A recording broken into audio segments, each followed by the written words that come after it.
What's harmful of being too hungry or being too full before you go to bed? You'll have trouble falling asleep and you'll wake up in the middle Both of the night. extremes. Both extremes. And I'm not a nutritionist or nutrition expert, but what I've found works for me personally is I fast until about noon-ish each day, and then my lunch is low carb, so I tend to eat some grass-fed meat, some veggies, maybe some starches if I trained, and a piece of fruit. If I didn't, I don't. And then I also have an afternoon snack, but then in the evening, my meals tend to be relatively low in meat and protein and higher in starches, which activate the tryptophan system and the serotonin system, which makes it easier to fall asleep. You can repack glycogen during the night so you can do muscular work the next day. Right. Training of any kind, but also thinking. Your brain uses glucose. Sure. So at night, I tend to eat pastas and vegetables and rice and risottos and things like that. Not in huge volumes, but I tend to eat less protein. It's not that I don't eat any, but I don't tend to eat big steaks right before going to sleep. Yeah. Again, 80-20, 80% of the time. So certain foods stimulate the neurotransmitter pathways like serotonin that facilitate the transition to sleep. Now, what could you take? Well, some people will drink chamomile tea. Chamomile tea is enriched in something called apigenin. Apigenin I take it in supplement form, 50 milligrams of apigenin, but it's really just chamomile extract. And it tends to make you a little drowsy. And many people experience excellent sleep when they take apigenin, and normally they struggle with it. Again, with supplements, I don't have a relationship to an apigenin company or anything like that. I want to be clear. And also supplements, check with your doctor, of course, all that. But the one thing I don't recommend is that people take melatonin. Don't take melatonin. I am not a fan of melatonin for the following reasons. First of all, melatonin does many more things besides just cause the transition to sleep. It also is involved in regulating some of the other hormones like testosterone, estrogen, and so on. Most of those studies are animal studies, but some of the data in humans indicate that as well. In kids, melatonin is one of the hormones responsible for suppressing puberty, and then melatonin rhythms change, and then puberty happens. So, if your kid has already been taking melatonin, I wouldn't be alarmed, but just be aware. And if you talk to your physician, most physicians aren't really aware of this. I would talk to an endocrinologist, frankly. Also, Matt Walker would also support this statement because I'm lifting it from him. So, which is that most melatonin supplements contain anywhere from 15% of what's listed on the bottle to 300% of what's listed on the bottle. The regulation of supplements is an issue. Wow. Even from a trusted brand, if you were to take, say, 3 milligrams or 6 milligrams of melatonin, it's a pretty standard dose out there, you are taking supraphysiological levels of melatonin. Your system does not see those levels of melatonin. So chamomile tea is okay. Chamomile tea or apigenin, it's a little hard to find, but apigenin is it's chamomile extract essentially. There are a few other things. Again, margins for safety will depend. Magnesium threonate, which is THREONATE,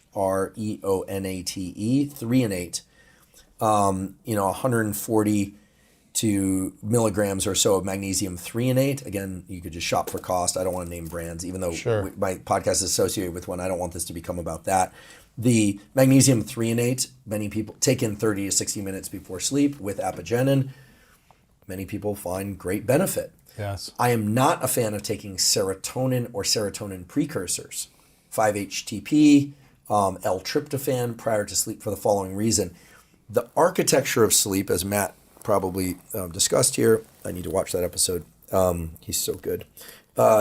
Includes a lot of slow wave sleep early in the night, repair and recovery of motor circuits in the brain, and muscular tissue and connective tissue that might have been worked with or damaged during the day. And the second half of sleep tends to be enriched in so-called REM sleep, rapid eye movement sleep, more dreams that are very intense, etc. Right.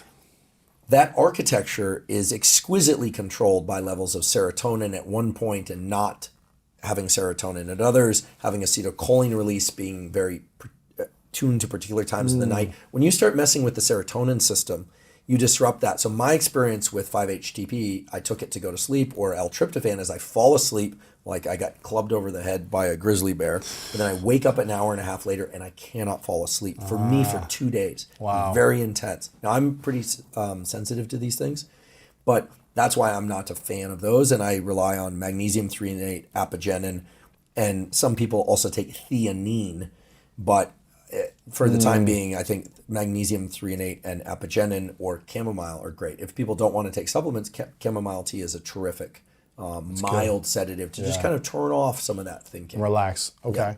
And what about working out and sleep? Okay. Should you work out in the morning, afternoon, night? How does that affect the sleep when you work out and how you work out? Yeah, well, I want to be fair to the fact that people have different schedules and different constraints, Yes. and that getting that 150 to 180 minutes of zone 2 cardio per week is essential.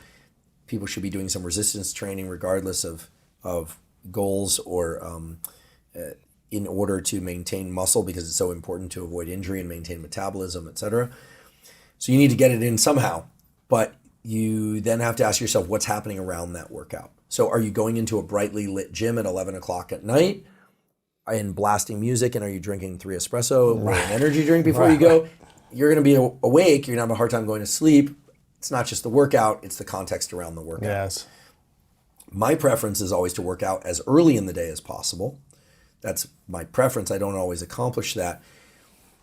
People should also know that if you work out at the same time for 3 or 4 days, your body builds in an anticipatory circuit. You will feel an energy increase a few minutes before that workout. So if you are working out at 10 p.m. at night and you're finding it hard to go to sleep, if you can shift that workout earlier in the day, you will soon become a morning person. You won't. It might not be this as natural as somebody who naturally wakes up at 4:30 or 5 in the morning, but let's say you want to get on an earlier schedule, you want to get that morning light, but also force yourself to work out in the morning. And then by the second or third day of doing that, you will start to feel more alert as you arrive to the workout because there are these anticipatory circuits. That's cool. Working out late at night, some people say cardio okay, but not weight. Some people say, I think it's highly individual. And I don't think there's ever been a really good study addressing that. Regularity is key. I think for me, the best times to work out are 3 hours after waking up, 11 hours after waking up, just based on body temperature rhythms, or immediately, like get up and just put the shoes on and just go. And I don't tend to do that last thing very often these days. I tend to wake up and move through the morning a little bit like a lazy bear, get sunlight, and then wait for my caffeine. But every time I do that early morning workout, I feel much better and more alert all day. You fall asleep probably easily. And I fall asleep much more easily. And the other thing you can do to fall asleep is, this might seem a little counterintuitive. I said that you need to lower your body temperature by 1 to 3 degrees. You can take a hot shower or do a sauna, which you would think, well, it heats you up. But when you actually heat the surface of the body, your brain cools off your core body temperature, unless you stay in that heat for a very long time. So you take a brief, I don't want to say how long people should shower. Hot shower, get in the sauna or whatnot, and then, or a hot shower, and then maybe rinse off with some cool water for, not cold, but cool water, lukewarm water for 10 seconds, and dry off and get into bed. Your body temperature will drop. If you get into an ice bath or a cold shower, You'll stay awake. It's very jolting. So I don't recommend people do that late in the day unless they want to be awake for some reason at night. But the other thing is, when this is a little counterintuitive, but my colleague at Stanford, Craig Heller, works on thermal regulation. If you want to cool down and you put a cold towel or ice around your neck, you're cooling the surface of the body just like you would put a cold pack on a thermostat. What's going to happen? Your brain's going to start to heat you up. So I would avoid cold exposure right before sleep, especially if it's very stimulating, like to the point cold enough that you get that adrenaline bump. So cold air is key to drop the temperature down. Keeping the room cool. Cool. Yeah, but you don't Not want like that an ice really, box where you're shivering. Exactly, the acute cold exposure, as we call it, of an ice bath or something. Rather, a sauna, or a lot of people don't have access to sauna, maybe a warm or hot shower before sleep. But people tend to be very specific about this too. Some people like to shower in the morning, some people in the evening. I like to shower whenever I have an opportunity to shower. Right. Generally I try and shower after I work out, because if I don't, everyone suffers. Right. But I think that if people don't have access to a sauna, that hot shower or warm shower before sleep can be very beneficial, because the body will naturally start to dump heat and cool off as you get into bed. Gotcha.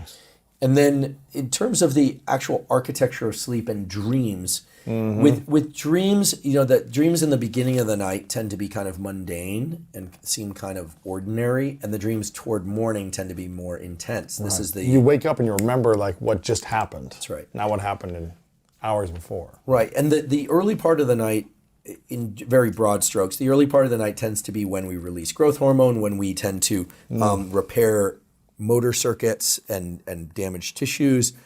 And there's a real lack of emotional context to those dreams. Now, the dreams toward morning tend to have much more emotional enrichment and be very intense. Often if people see visual hallucinations, that's in the so-called REM sleep dreams. Why is that? It's interesting. Great question. Well, two things. You're also paralyzed during REM sleep. You can breathe, but you cannot move. And there's this interesting thing that happens in sleep where when we are in REM, rapid eye movement sleep, we have high degree of emotionality of dreams, but we are unable to release adrenaline. This is very much like trauma treatment, where there's a desensitization. You're coupling an intense experience to an inability for your body to move or to have a reaction to that. Now, if you suddenly wake up, which I often do, you'll notice that the adrenaline kicks in. But this is kind of like therapy in your sleep or trauma release in your sleep. And if you deprive people selectively of this rapid eye movement sleep, a number of bad things happen. But one of the primary things that happens that's bad is that when you don't get enough REM sleep, you are more emotionally labile during the day. Little things bother you more. You feel more irritable. Yeah, anytime I see a comment on Instagram to me or anyone else and someone seems kind of prickly, like I always just think to myself, I'm not getting enough REM sleep. Wow. Yeah, or I tell myself that because I want to have some empathy for them. They're just not neurologically up to snuff, meaning they're not working as well as they could. Now, there are other reasons why people can be combative, but I think lack of REM sleep is one of the main reasons that we feel irritable, easily set off. There are a number of very powerful things that happen in REM sleep that we should all be seeking. So if you wake up in the middle of the night, you really do want to try and get back to sleep. And then as the night goes on, you're spending a greater proportion, of your sleep in that rapid eye movement sleep. And those are when you have your very rich dreams, and when you wake up, oftentimes spending some time with a pad and paper, maybe while you're getting your outdoor sunlight, is a great thing because you'll remember components of your dreams. The meaning of dreams has been debated for thousands of years. I would say, and I think Matt Walker would agree that some dreams do have tremendous significance, others do not. There seems to be a very powerful effect of having a dream that makes people want to tell someone else their dream. Like we have this need, I think we just have this need to want to put structure on something that seems very unstructured. It is a way, in a sense, when we're dreaming, we're crazy. Like space and time are completely fluid. Anything could happen. And when we have a dream that feels powerful to us, I think we understandably want to put some sort of interpretation on it. Meaning behind it. Yeah. I've had great insights through dreams. I've also had a lot of dreams that got me nothing. I wake up in the middle of the night and I tend to write things down that come to mind. I achieve my greatest clarity for kind of psychological and relational things when I wake up first. Immediately I'll have a solution in my head, or I'll think the other day this happened. I've been, as we were talking about before the recording, I've been working through a very complex set of personal interactions. And these are not traumatic or anything like that, but I've been working with somebody to try and resolve a really hard problem that we have, and we were both committed to solving this problem. And I'll chip away at this, and they are much smarter than I am. So I'm struggling, and then I will go to sleep, and I'll wake up at 3 a.m, and boom, the answer, at least to whatever it is that I'm trying to resolve, is right there. And I think it's because in sleep, you're getting those repeats of the different circuits. You're rehearsing things you learned during the day. You're dumping the emotional load through this trauma release type mechanism of REM sleep, and then answers just kind of geyser up to the top. But again, I'm speculating. What we do know at the neural level is that there's a replay of the neurons that were active during the day in sleep, but at much more rapid rates. stuff, a lot of stuff we won't remember. That's what you're saying. Much of sleep is there. Much of the dreaming and sleep is designed to get you to forget things that are meaningless. What is happening to the brain as you're sleeping? Is it just connecting neurons? Is it flushing? Is it, creating these images for you to remember? What's the actual mechanics of it? Yeah, so several things are happening. One is this glymphatic washout. Yeah. There's this literally like a spin cycle on the brain of dumping all the junk. That's why you want your feet elevated, right? That's why you want your sleep. That's why you want your feet elevated. The glymphatic washout is one. The other is adenosine, this molecule that accumulates the longer that we are awake. That actually gets reduced during sleep so that we can wake up feeling rested. Okay. In other words, if you've been up for a day and a half, you've got tons of adenosine in your system. Caffeine of any kind is blocks adenosine function. I want to be careful because it's not actually an antagonist. It's a competitive agonist for the aficionados. But you're basically reducing adenosine function with caffeine. When you sleep, you reduce adenosine, which is why I delay my caffeine 90 to 120 minutes after waking up. Yeah. So you've got adenosine getting pushed back down. You've got the glymphatic system washout. You have reordering of neurons and creation of new connections so that what you couldn't do previously, you can do the next day and the next day. Right. You're learning. The trigger for learning occurs during wakefulness through focused, alert, motivated states. The actual rewiring of neurons, meaning the changes in the connections, occurs during sleep, in particular, deep sleep. So a lot's happening in there. And during rapid eye movement sleep, the brain is incredibly metabolically active. Right. It's just that the body is paralyzed. And some people experience this invasion of that sleep paralysis into the wakeful period. It's really scary. I've had this happen. You wake up and you're still totally paralyzed and you jolt out. No. Terrifying. You can't move. Yeah. I feel like I'm screaming, but nothing's coming out. It's really terrifying. Terrifying. That's called what? Sleep paralysis? Yes, that, essentially. But that's an invasion of sleep paralysis into the waking period. It's like wake paralysis, yeah. And I know you're not a pot smoker, but many pot smokers experience that more often than non-pot smokers for reasons that probably relate to the serotonin system and the so-called atonia, the inability to move during sleep. So there's that. What else happens during sleep? Well, there's all sorts of interesting resetting of the digestive system, the microbiome. Are your muscles growing or? Muscle growth probably occurs throughout the 24-hour cycle, but a lot of repair of muscles and triggering of muscle growth probably occur during sleep. Sure. He's passed now. He was 11 years old when I had to put him down, but I had this bulldog, Costello. He was a 90-pound English bulldog mastiff. And when he was a puppy, I would take a picture of him, and then the next day I'd take a picture of it when he was larger the next day. That's after crazy. sleep. Well, they're just growing at such a tremendous rate, right? And that's growth hormone. And during puberty, sometimes kids will be kind of locked up during sleep. You'll go in and see a kid sleeping. They'll be in some weird position. They'll get growing pains because actually the bones, it's a lot to orchestrate the growth of the bones and the connective tissue and the brain and all that. It's not always perfect. And so sometimes there's a few days where things are a little out of whack. I remember for months my knees would hurt when I was a teenager. Yeah, and kids, my dad used to come in and push my knees down because he was worried that something was going on. That's the growing. You're growing. I mean, you're growing. The bones are like spreading, right? That's right. They're psychological growing pains and they're physical growing pains. And in your case, there was a lot of growing. A lot of physical growing. I'm not short. I'm 6'1", but you're 6'4". Yeah, you're a tower. Maybe 6'5", maybe. So but yeah. Wow. So there's a lot of stuff going on in sleep. And are you burning a lot of fat too during sleep? Yeah, a lot of metabolism is happening during sleep. There's a beautiful paper that just came out. Gosh, I forget all the micro details, so I'm only going to say a little bit about it. But a lot of the removal of fat from the body, from when we burn fat, is actually done through the breath. We exhale. There's a carbon dioxide component. Isn't that interesting? It's a sweat and the breath, right? And then what? Just not so much. Sweat? Not so much fecal elimination, but more you're breathing out. Breathing burns more fat than. Well, no. Sorry, elimination of fat from the body, if it's going to occur. Because I have to be careful. Because the nutrition crowd online, they have claws, pitchforks, and they like come to after you. And they're ready, fire, aim type trigger. You said this. Yeah. Exactly. So I want to be very clear. I believe in calories in, calories out. Yes. As a basic principle.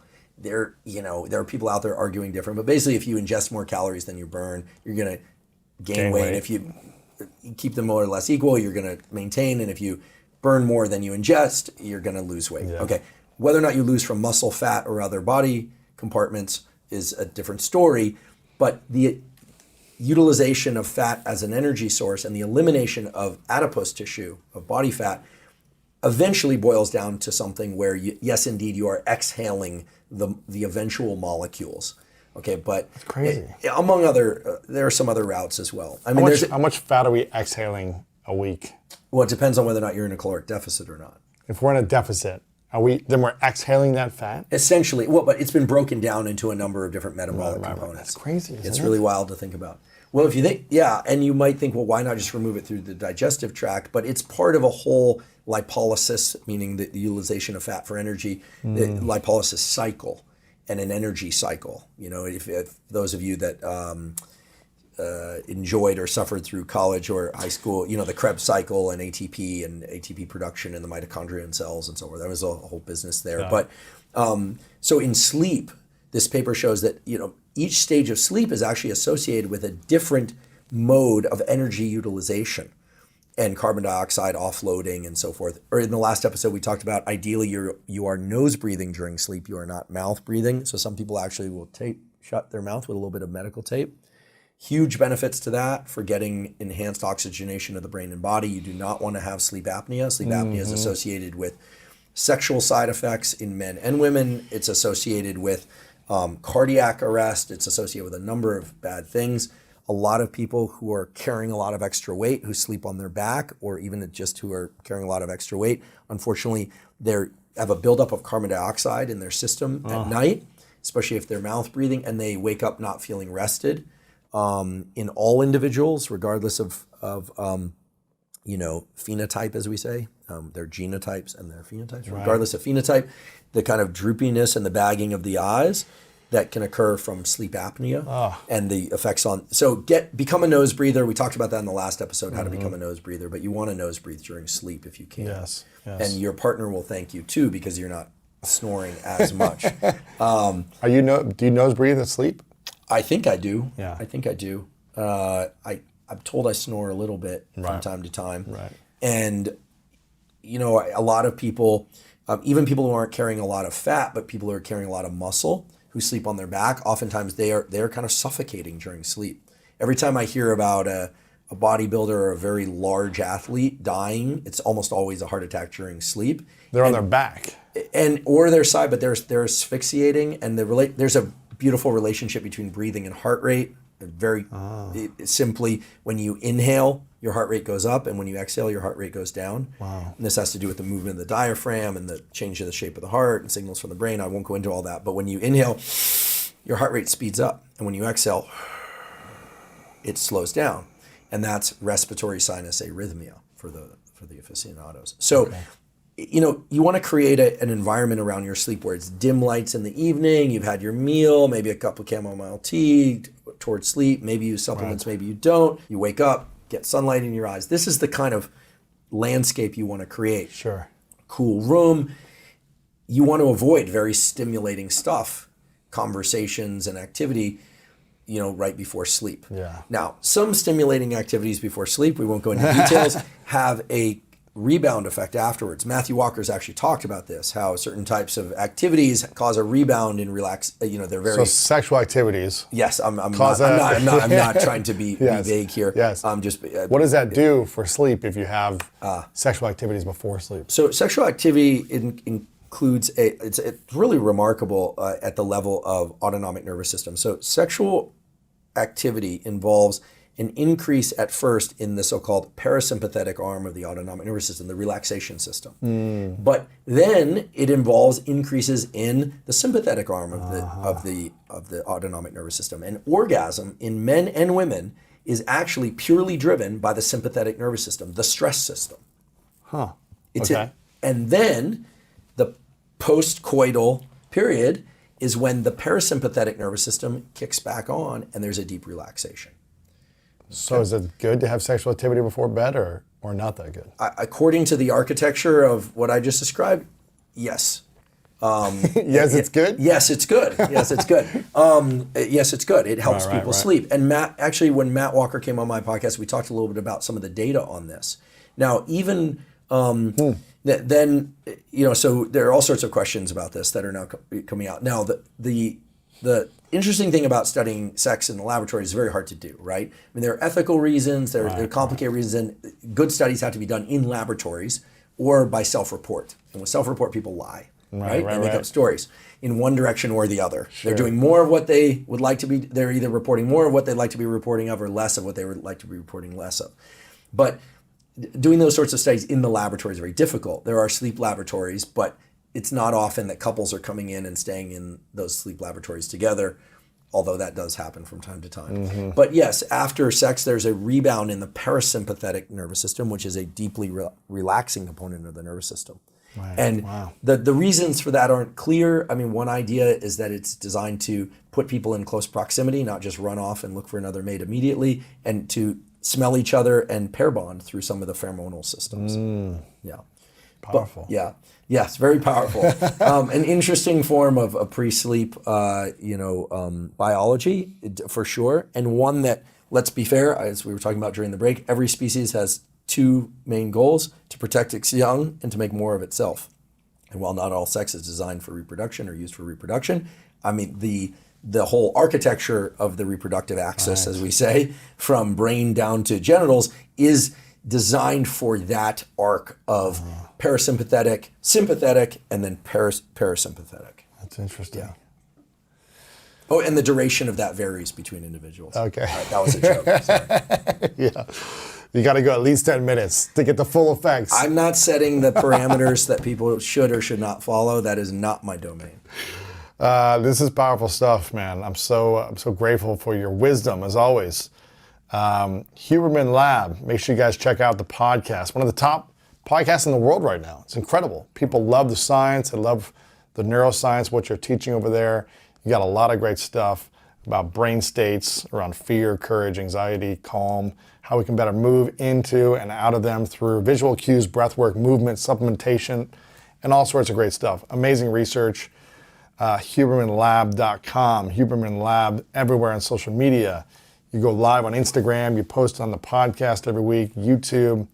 Lots of great stuff. We were talking about this before, and I think this could be a good segue about sex at night. I want to do a whole another episode on relationships and neuroscience around relationships and intimacy. I think it'll be a fascinating conversation. Marriage, relationships, dating, all that. So if you guys want that conversation from Andrew, then leave a hashtag in the comments below, relationships. And we'll see on YouTube if how many people want to really see that information. And if you're on the podcast, just DM us or post us over on Instagram and tag us both if you want to learn more about the science and neuroscience behind relationships, intimacy, all that stuff. I think it'd be fascinating. Have you done an episode on this yet? I have not, and I think that there's a lot of really great biology, both about sex and reproduction and about relationships, parent-child, couple relationships. The biology of breakups is really interesting. Oh, that'd be huge. And there's some really interesting data on, how relationships change over time according to changes in biology in individuals, because my goodness, we all change over time, and not necessarily for the worse. The data, just to throw out a little teaser, there's this idea that testosterone levels drop with age. The data on this say that there are people in their 70s who maintain testosterone levels, and this men and women both have testosterone. It serves similar roles in both, although different at the level of the body, but at the level of the brain is what I'm referring to. That mimic the levels that were present in their 20s. And so, so it has a lot to do with how people sleep, how they certainly stress, the relationships, their behavior, but also there's a strong psychological component related to self-image that's super interesting. So we can talk about that as well. Blue light, red light, purple light, green light, bright lights inhibit melatonin very acutely, and therefore, you want to avoid exposure to bright lights at night if your goal is to be asleep. So the simple rule that governs all this stuff is when you want to be alert,